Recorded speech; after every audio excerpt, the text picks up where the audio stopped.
Neat. And I will reshare my screen here. If on your screen, if the names or videos, thumbnails of people are getting in the way of the slides, you can go ahead and just choose either active speaker view up there in the corner where that grid is, or you can just move that box around if that's getting in the way. If the video or if I'm picture of me or whoever else is getting in the way there. Okay. So with that in mind, I'm going to go ahead and get started. So I always like to talk about my why. Who am I? This picture is just the best introduction of kind of who I was and how I got here and what my why is for all of my work. I don't know if any of you can relate to this picture of all these zigzags coming out of this figure. This picture, this image was actually drawn of me about 25 years ago, 20 years ago or so, when I went to a parenting class because my boys, who were very, very young at the time, were we just had a very chaotic household, and I thought something was wrong with them, and and they're wonderful today. They're 25 and 20, almost 28 now. But anyway, I told the instructor of this parenting class what was going on in my home, and with great frustration. And at the time I was, juggling work and all of that. So she just sort of looked at me, and then she just quietly took a pen and piece of paper and drew this picture of me.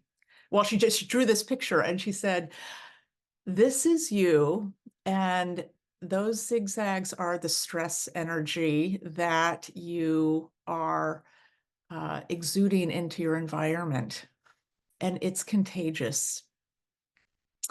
And I just stopped right there in my tracks. I immediately knew that the problem was that I was the source of so much of this stress energy that was spreading through my home and certainly my life. And it was just a huge aha for me.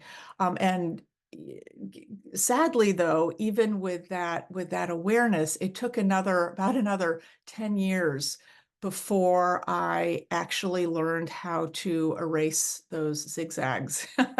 And also, sadly, it took a bout with cancer, breast cancer, back in 2009, which led to a process of awakenings for me that has led me to my current life path. In my former life, I was an international economist, and in my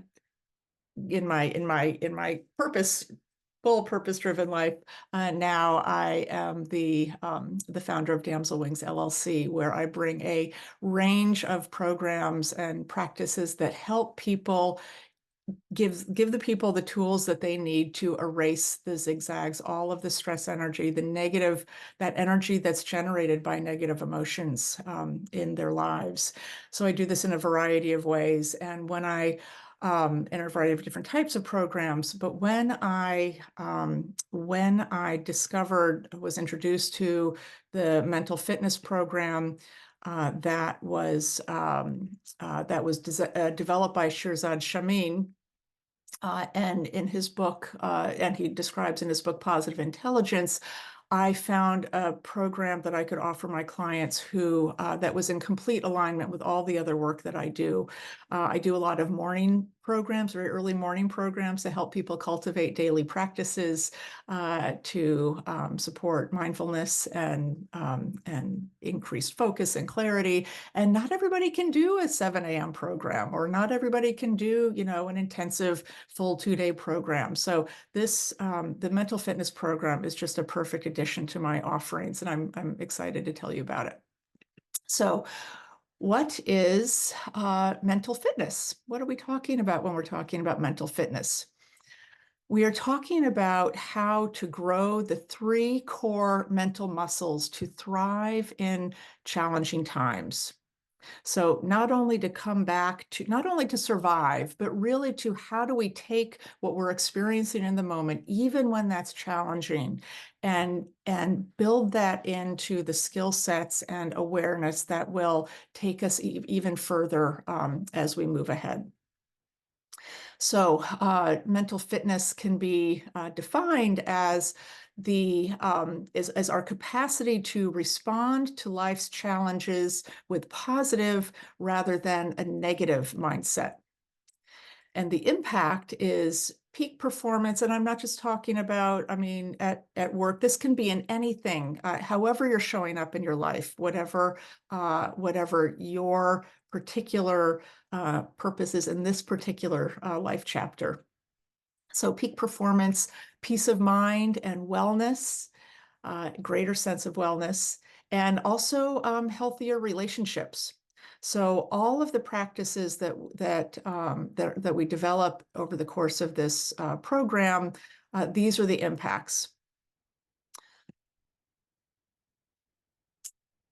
So also what I love about the mental fitness program, and also in alignment with the lens through which I always teach, is that it is very grounded in research and evidence-based practices.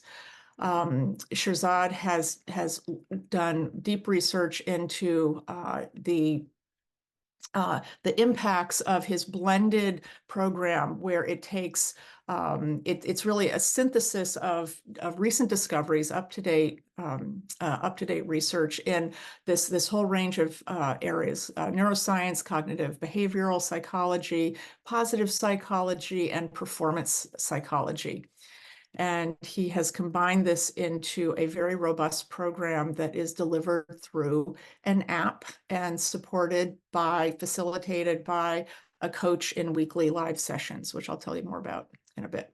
So that is the format and sort of the formula for the Positive Intelligence Program. So again, highly researched. Shirzad is an executive coach, but has been doing this. He's a very popular lecturer at Stanford. He's got an MBA. He's a former software engineer. So he's brought all of his superpowers to play in creating this very robust program. So what makes it so accessible and easy to use is that the program uses the power of factor analysis to discover the root cause of what's causing us negative emotion and what's causing us to stay there and kind of get stuck in places that are not serving us, and radically simplifying our approach. So it's kind of like when you're looking at colors, we've got these three primary colors that go into that create all of the other colors on the spectrum. And the same is true with our mental fitness muscles.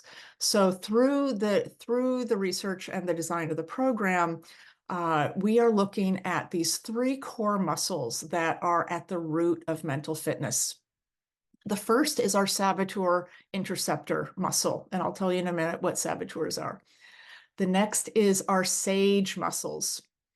So that part of us that is the kind of the wiser part of us that can kind of rise above what shenanigans those saboteurs may be playing. And then the third muscle, mental fitness muscle, is self-command. Again, I'll tell you what all of those are as we go through. So all of us, when we talk about saboteurs, we all have these kind of voices in our head that come into play when we face any challenge or anything that anytime that we're feeling constriction or frustration or sadness or pressure, stress, all of these are coming from one of our saboteurs. And all of us have, there's a range, and all of us have two or three biggies that very, very frequently are the ones that are messing with our thought processes a lot.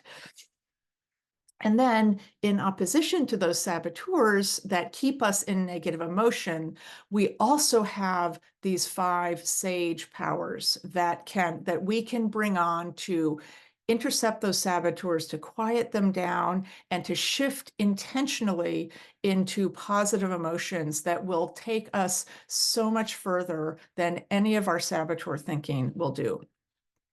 So the saboteur, and again, looking at the saboteur, the 3 muscles that we're building are the saboteur interceptor, which is the first one that we'll talk about. That is that's the muscles that will allow us to recognize when those saboteurs who are keeping us in that negative emotion space, who are holding us back from changing behaviors that we know don't serve us any longer. We want to get rid of them, but we just keep repeating and repeating and repeating because of that cyclical thinking. So our first muscle that we're going to look at is that saboteur interceptor. So what we need to know first off is that for all of us, our biggest saboteur that each and every one of us has is the judge. How many times a day do you find yourself judging yourself? That inner judge. Oh my gosh, I can't believe you did that again. Oh, you're not worthy. Oh, you're not able to do that. Oh, you're so stupid. Oh, you don't, your body's not what it's supposed to look like. All of those things. We're so brutal to ourselves, right? We also judge other people. We love judging other people. And then, of course, we judge our life circumstances. So whenever we find resistance to the reality of what's happening, that is our judge. Again, judging our circumstance, like not right. That's just not right. And I'm just going to push back, even though there's nothing I can do about it. But my judge is saying I'm going to prove I'm right, and even though there's nothing I can do about it. So the judge then brings in its accomplices. It's very sneaky. It brings us into the other saboteurs here, who again, all of us have a range of these. Whether that's the controller, hyperachiever, restless, stickler, pleaser, hypervigilant, avoider, victim, hyperrational. So you may have seen in one of my communications a little link where you can take a very quick 5-minute free assessment to find out what your top saboteurs are. And it's just such an interesting process. And the thing about the saboteurs is that all of them, each one is based on a strength that you have. So for example, the pleaser. Pleaser's a really big one for me. So the pleaser will tell us, oh, it's only good. Just help people as much as you can. Always say yes. You just put your own needs aside. Boundaries don't matter. The more I give, the more people will like me, the more I'm valued. And until then, all of a sudden, you find yourself in burnout. And then you become resentful, and then you take on other people's stress, and it all leads to negative emotion, and then very negative health impacts. So all of the saboteurs in all of their different ways also have negative health impacts. So that's the pleaser saboteur energy, and it's not healthy. Same with the controller. The controller is based on some strengths. People know how to get things done. But when it's coming from this fear-based saboteur energy, then it's always going to lead us to negative emotion and be a drain on our energy. So former economist, I always look at what is energizing me and what's draining my energy. The saboteurs, all of them are energy drainers. So where do these different characters live in our brain?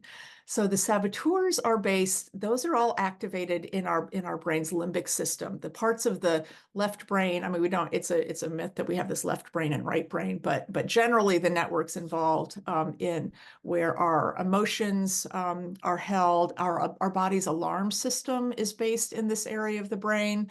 And it will always tell us that we are in danger. So when it gives us that messaging that we're in danger, then it brings in whichever saboteurs have been most effective for us. In contrast, the sage powers, the sage aspects of our brain, those reside in the middle prefrontal cortex. It's the more highly evolved part of our brain, and also importantly, the place where our capacity for empathy and our own self-awareness reside, in the parts of the right brain. So this is the part of our mind that that gives us more clarity, and it gives us more access to positive emotion. The saboteurs, as I said before, motivate you through negative emotions, whereas the sage motivates you through positive emotions. So those negative emotions are, fear, stress, anger, guilt, shame, insecurity, all of these things that are the basis of when we're feeling, anxious or sad or angry, all of these things, all saboteur emotions. The sage, instead, motivates you through positive emotion. So empathy, curiosity, creativity, passion, purpose. So instead of bludgeoning you with this like big stick, oh, you're not doing it right, the sage is able to inspire you. It inspires you to action, inspires you to positive action. So again, the saboteurs might generate success. You might have that inner critic that's just always so on you. I've got to keep working. I've got to try harder. I've got to make that deadline. Or if I just help more and more people, or that one person, if I just keep solving all their problems, yes, you might have some success, but it's not going to lead you to lasting happiness. In contrast, the sage generates your highest success and sustained happiness because because it's an energizer. It's a battery energizer from a clear point of clear place in your mind. So the question here, what do you think? Are negative emotions good for you? And in particular, let's just give an example here as an analogy. Think about, whether is pain good for you? What role does pain play in our lives? So think about when we've got a hot stove. That's a pretend picture, of course, in case anybody's getting activated there. So is pain good for you? When we touch a hot stove, it's good. It's good that our hand is able to feel the heat. We can immediately take our hand off the hot stove, right? But it would not be good for us to keep our hand on that hot stove. As soon as we have the information that we need, oh, warning signal, that's dangerous, take my hand off. That's when we have removed, when we're not stuck in that saboteur energy. Taking our hand off the hot stove is what our saboteur interceptors allow us to do. Notice when we've been sort of hijacked by the saboteur, and taking our hand off that hot stove after we've noticed that information. So again, negative emotions are the same as that hot stove. They are helpful just for a second or a few seconds as an alert signal. And we can stop and we can notice what's happening in the body. There's a negative emotion. What's going on here? Let me step back and check in. So, because when we don't do that, when we don't step back, when we stay in that negative emotion, it hurts our ability to see clearly and to respond skillfully with empathy, curiosity, creativity, or laser-focused action. Those are our sage powers. So again, when we are experiencing negative emotion, that is our saboteur energy. Now, there is a caveat to this, and that is when we are experiencing grief. Grief is kind of a whole other category on its own. So we're not trying to turn away from our grief. Grief is again, a special, I heard recently that grief is love with no place to go. I just thought that was so beautiful.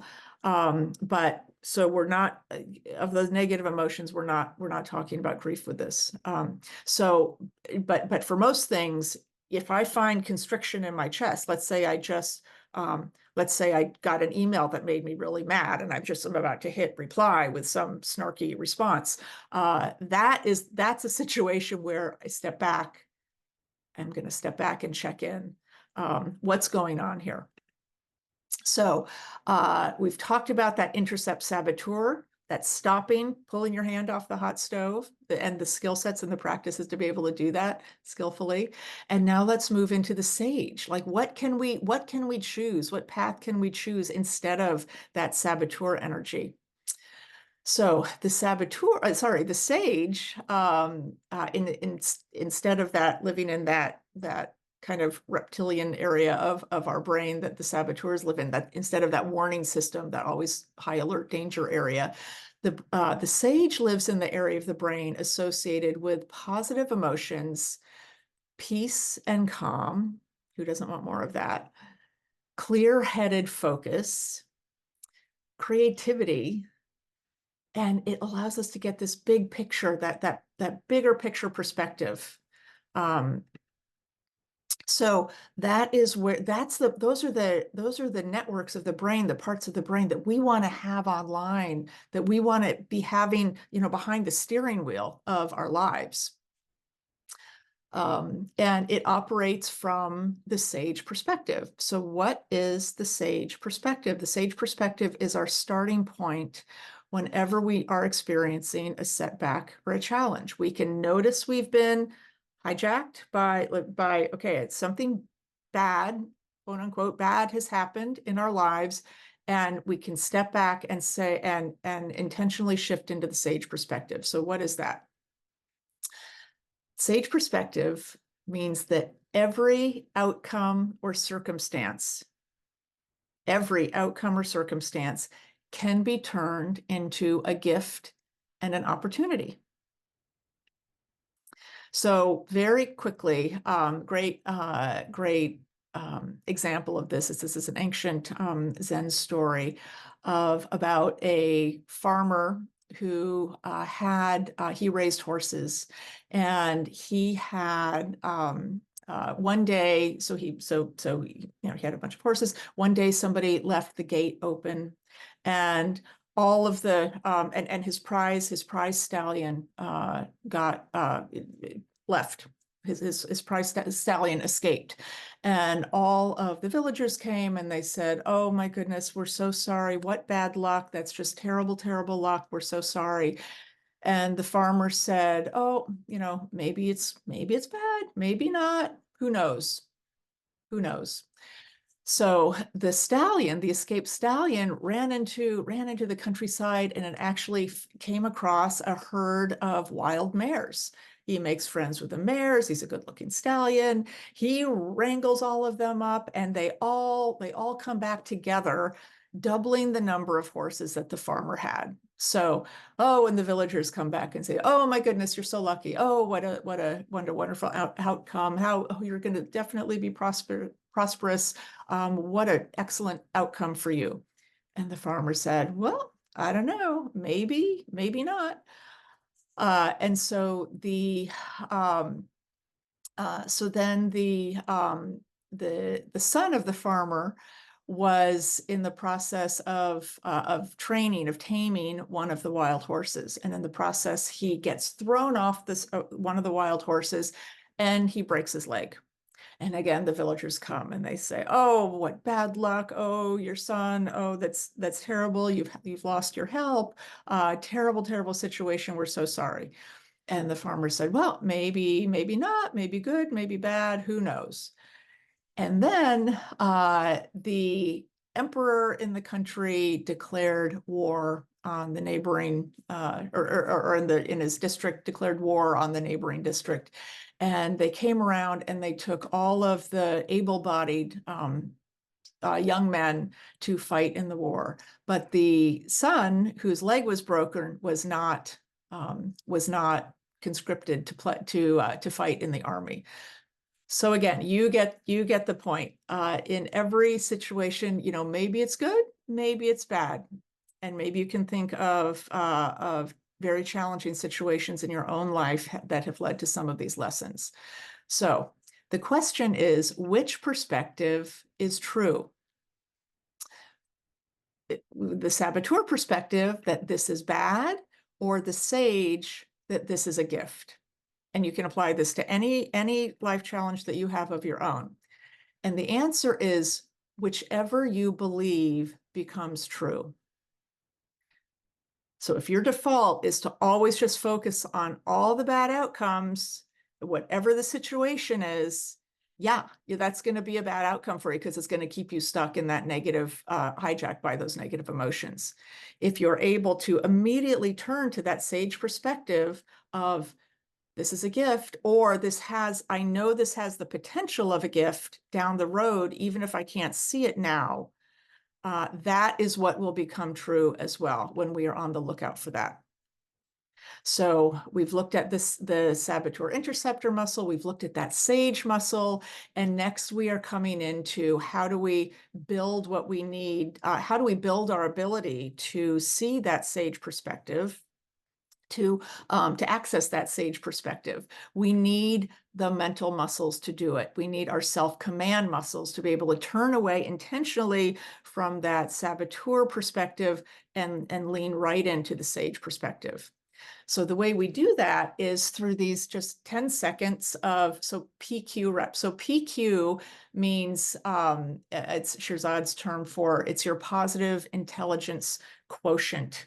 So, we have our intelligence, we have IQ with our intelligence quotient, and our EQ, which is our emotional intelligence quotient. And then we also have our PQ in this program, which is our positive intelligence quotient, which is how much time do we spend in positive emotion as the numerator versus negative emotion, which is the denominator. So we can build our positive intelligence, our PQ muscles, our PQ capacities through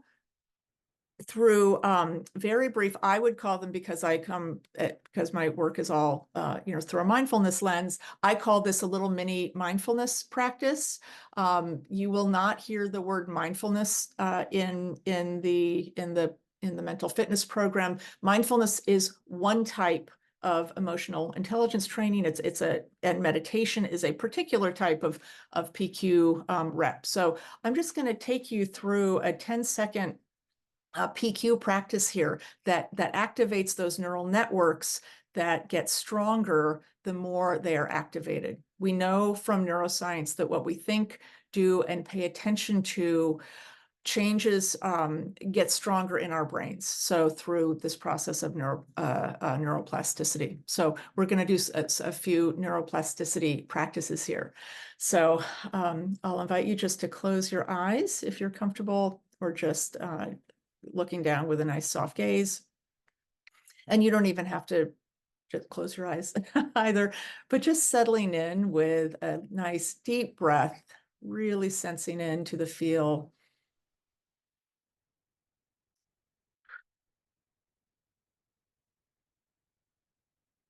One more deep breath in.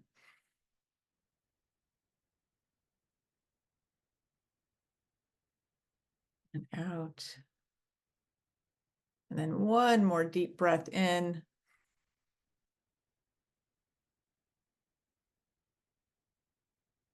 And exhaling. And now take your thumb and your forefinger and just rub them together very lightly, very gently, with this laser focused attention. You're feeling the ridges, feeling dryness or moisture,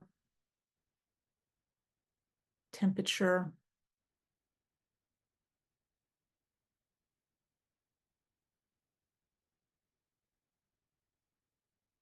We're just bringing this laser focused attention. And then bringing all of the tips of your fingers of one hand against the tips of the finger of the other hand. Again, feeling into those ridges.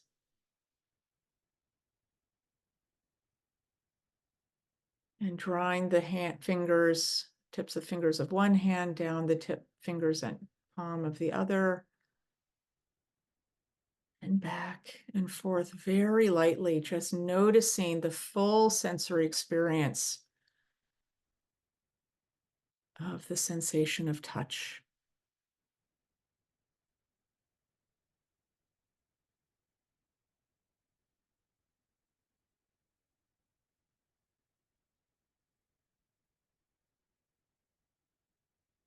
And now putting your hands back down in your lap, opening your eyes. Now that was a little more than 10 seconds, but your practice, your PQ rep, when you notice you've been activated, can be as quick as 10 seconds. It can be as quick as just tuning in to your finger ridges with that laser focused attention. So that's a PQ rep. And the more that we can, they're like bicep curls for your sage muscles. So the simplicity of the operating system that the mental fitness program has rolls out for us is that really simple practice. If you notice that you're feeling negative emotions, just stop. You know that you're in saboteur mode.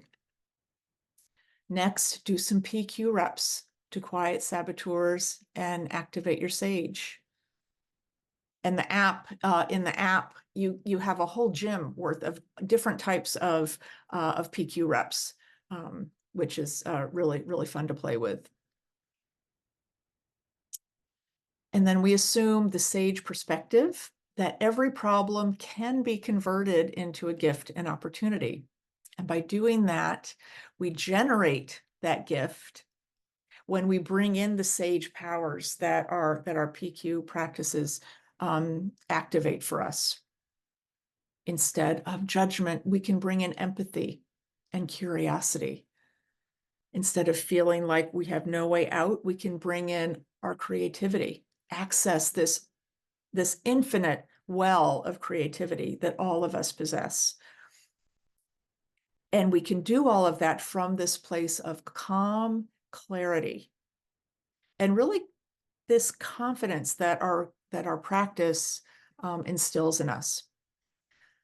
So the question is, a lot of people ask, is it really possible to just shift from saboteur to a sage response, even in the middle of a tough challenge? And the answer is yes. But the speed and depth of the shift depends on our mental muscle strength. So just like when you go to a gym and you haven't worked out in, months or years or ever, maybe you're not going to be able to start out with lifting a 50-pound weight over your head. And the same is true that just when you start out with these practices, you're not going to be able to do the heaviest lift. We're still going to be activated. We're still going to get hijacked by those saboteurs. But with time and with more of our training and with more of that mental fitness muscle building, it becomes a heavier and heavier, a lighter and lighter lift for us. And we're able to more quickly notice and shift into our sage response. So it's very much like going to the gym. Now, lasting positive change requires not just that new insight, that 20% insight. We all leave trainings with all these new insights and we're like, oh my gosh, this is life-changing. And then, after a while, when we stop doing the practices or we forget, it's because we haven't built up. It's because we haven't continued to build the muscle that's required to continue to implement those insights and benefit from those. So that's where the app comes in, and that's where our accountability processes come in within the system, and our weekly Zoom meetings, and the support that everybody gives each other in between our sessions. The app prompts you to do 15 minutes a day of PQ reps in different ways that you're building your saboteur muscles and your saboteur interceptors and your self-command muscles, that ability to notice where you are and shift into your sage practice. So we need to do this a lot at the beginning to get a foundation of those muscles. So for these first, we've got this for 6 to 8 weeks. This is my program is a 12-week program where we have you have content in the app. We have one introductory session, and then there are 7 weeks with the video with a video of Shirzad's content dropping on Saturdays. I'll tell you more about that.